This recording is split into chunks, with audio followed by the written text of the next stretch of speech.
जुलाई को उठेगा ईरान में दुनिया का सबसे बड़ा जनाजा। आयतुल्लाह अली खामनेई के दफन में पहुंचेंगे 2 करोड़ लोग। ईरान के मशहद शहर में ही क्यों होगा आयतुल्लाह अली खामनेई का दफन? एक तरफ बनेगा अमेरिका में स्वतंत्रता दिवस, दूसरी तरफ होगा ईरान में अली खामनेई का दफन। क्या 4 जुलाई को दुनिया के सामने आएंगे मुजतबा खामनेई? अब से एक हफ्ते बाद ईरान में उस सुप्रीम लीडर का जनाजा उठेगा जिसने ईरान की अवाम के दिलों पर 30 साल राज किया है।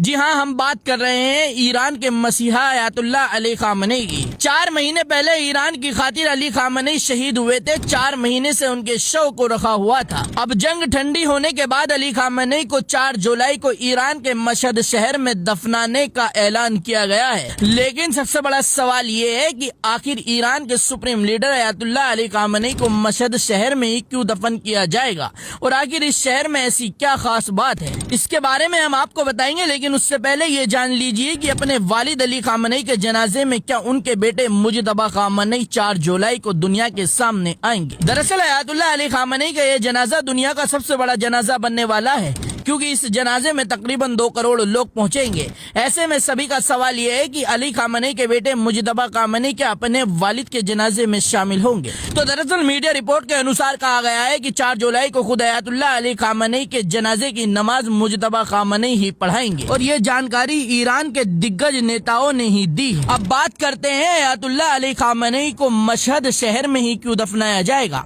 और इस शहर में ऐसी क्या खास बात है। दरअसल मशहद ईरान का दूसरा सबसे बड़ा शहर है। ये ईरान के उत्तर पूर्वी हिस्से में मौजूद है, लेकिन इसकी असली पहचान इसकी आबादी नहीं बल्कि इसकी रूहानी अहमियत है, क्योंकि ये शिया मुसलमानों के सबसे मुकद्दस शहरों में से एक है।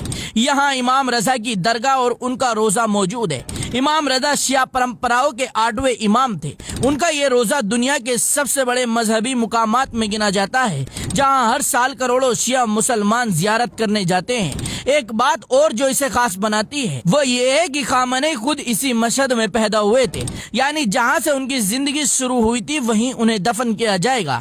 लेकिन इसके पीछे भी एक और वजह है। किसी रहनुमा को इमाम रजा के रोजे के अहाते में दफन करना सिर्फ एहतराम नहीं है, बल्कि उसका नाम हमेशा के लिए शिया इस्लाम के सबसे मुकद्दस मजहबी मरकज में जोड़ देना भी है। इंतकाल के बाद खामनेई को एक सियासी रहनुमा से ऊपर उठाकर एक मजहबी अलामत बना देने की तैयारी है। दूसरी तरफ जिस दिन ईरान अली खामनेई को दफन करेगा उसी दिन अमेरिका में स्वतंत्रता दिवस मनाया जाएगा। अब सवाल ये है कि ईरान ने क्यों यही तारीख चुनी? तो दरअसल ईरान के दिग्गजों का कहना है कि जिस दिन अमेरिका के राष्ट्रपति डोनाल्ड ट्रंप अपने देश में स्वतंत्रता दिवस बनाएंगे उसी दिन हम ईरान के supreme leader Ayatollah Ali Khamenei का दफन करेंगे, और उस दिन पता चलेगा किसके साथ कितने लोग हैं, किसने लोगों के दिलों में अपने लिए प्यार पैदा किया है और लोग सबसे ज्यादा किसे मानते हैं। यही वजह है 4 जुलाई को दफनाने की। अब देखना दिलचस्प रहेगा दोनों देशों में कौन से देश में ज्यादा भीड़ आती है। ब्यूरो रिपोर्ट, गदर टीवी।